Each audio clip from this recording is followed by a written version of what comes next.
all of that. He starts talking to mankind, and he gives man, watch me, several functions. He gives mankind several reasons behind his existence, and he, in a mind-boggling manner, he even unveils his plan to mankind, watch me, without a body.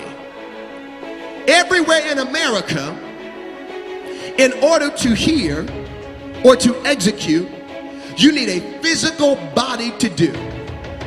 God did this thing reverse. God was talking to man, and man did not exist in a physical form until Genesis 2.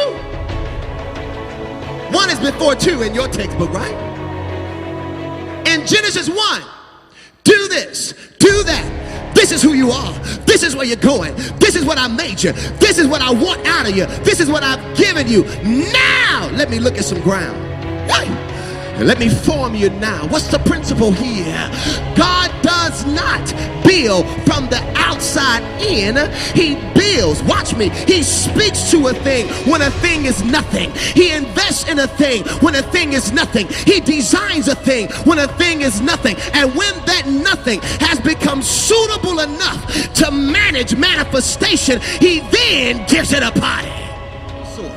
Revelation before resource. I'm trying to reorientate you with how God creates and how he builds. Nothing that he does, he's not going to just sit you in a room full of people and tell you do what you want to do. By the time you've arrived on the landscape of your destiny, you have revelation of how to use your resource. Watch me. Without revelation, any resource you get will be subject to the abuse of your emotions, the abuse of your life. You don't need resources if you have a deficit in revelation. You need to know what God wants you to do with what he wants to give you. You have no right to be mad that God has not extended his arm to give you something when you've not even tapped his mind about what he wants you to do when the thing arrives. God thinks revelation, resource.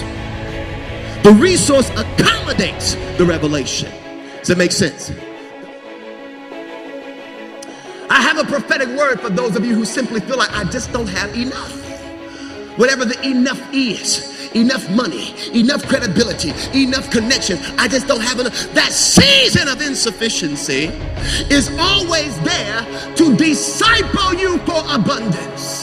You see, when a person is born in plenty, when a person always has, when a person has more than what they can recognize, they have never been acquainted with lack, so they don't understand that this is God's provision at work.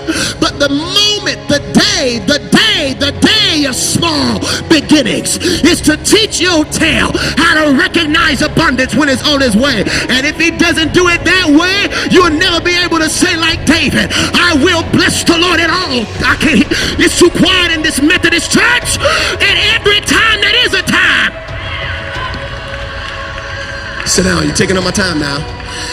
That moment of insufficiency allows you to detect abundance.